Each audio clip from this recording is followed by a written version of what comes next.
I'm Lauren Petrick, and thank you very much for having me here today.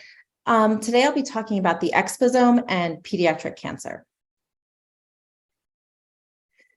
Environmental and occupational risk factors for cancer, including smoking, viruses, radiation, and diet, have been documented for over 100 years.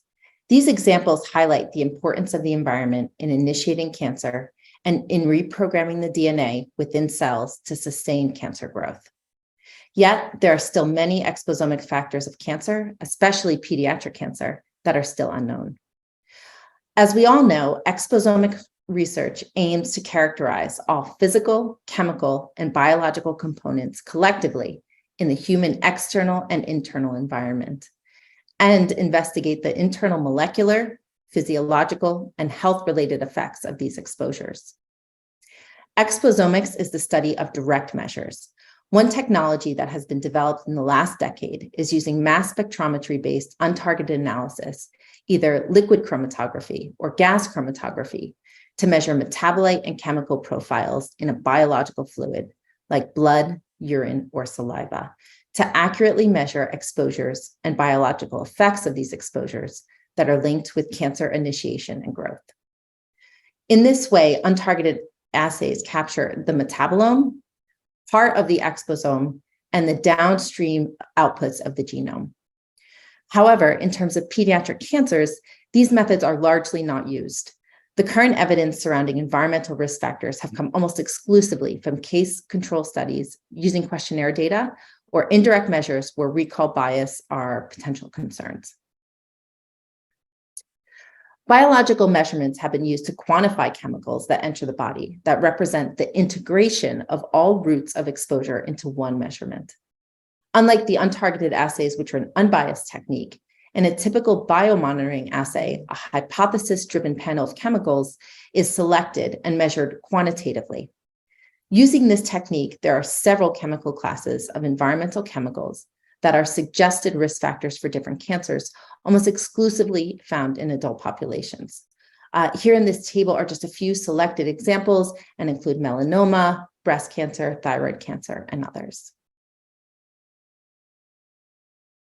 So as a complement to these traditional biomonitoring approaches, untargeted mass spectrometry approaches do not distinguish the sources of the molecules present in the blood. They just measure everything that they detect.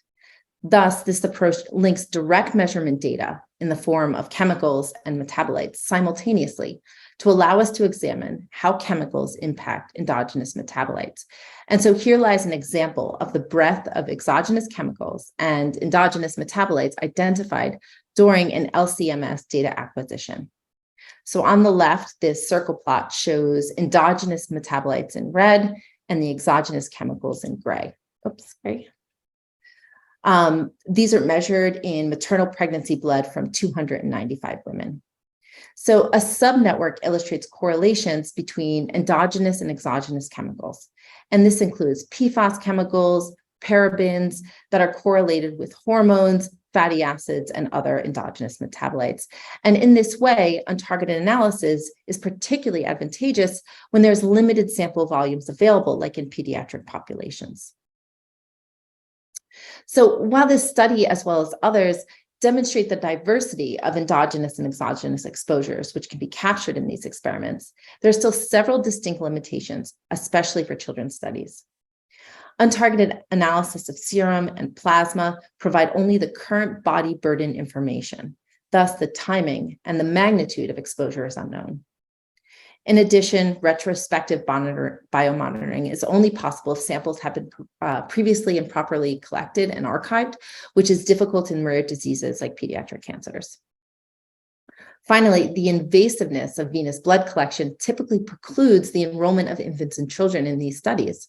So how can untargeted analysis be used to identify exposomic factors of pediatric cancer? So we overcame some of these limitations using minimally invasive archived newborn dried blood spots that had already been collected and archived by the newborn screening and represent a biological snapshot prior to disease diagnosis. Indeed, we used an untargeted analysis in several nested case control studies. We identified endogenous metabolites that were linked with later development of childhood leukemia. In these studies, we use direct measures to complement and to support the epidemiological evidence linking dietary exposures as risk factors of pediatric leukemia, as well as identified potential early life biological pathways that may be different, may be more important in girls and boys that went on to develop pediatric leukemia later in life. So untargeted analysis can be combined with other omics to understand the biological response of exposures linked to cancer. In this example on the left, multi-omics was performed on an individual, and this included the metabolome, proteome, cytokines, clinical blood tests, as well as the gut microbiome. And so they looked for correlations between the set of measured chemical exposures here in orange, as well as biological exposures from fungi and other organisms. This is in purple. And then down here, the external environment exposures, including air pollution, temperature, and humidity in blue. Interestingly, they found that chemical exposures correlated the most with the metabolomic omic layer pictured here in green. The proportion of chemical exposures linked with the metabolome was the highest at 42% compared to the other omic layers, which were much less. So emerging large-scale studies looking at exposures in the metabolome in children showed similar results and together demonstrate the importance of the metabolome as an omic layer for understanding biological response to exposures. So we can also look in the other direction. On the right over here, we looked at other direct measures taken in the same dried blood spots of the childhood leukemia studies that we described in the previous slide. So correlations between cytokines down here measured in the dried blood spots were strongest with the metabolites selected for association with leukemia development.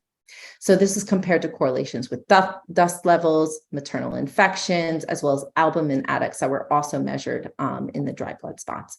And again, this shows the strength of using metabolites from untargeted assays to uncover etiological pathways of cancer.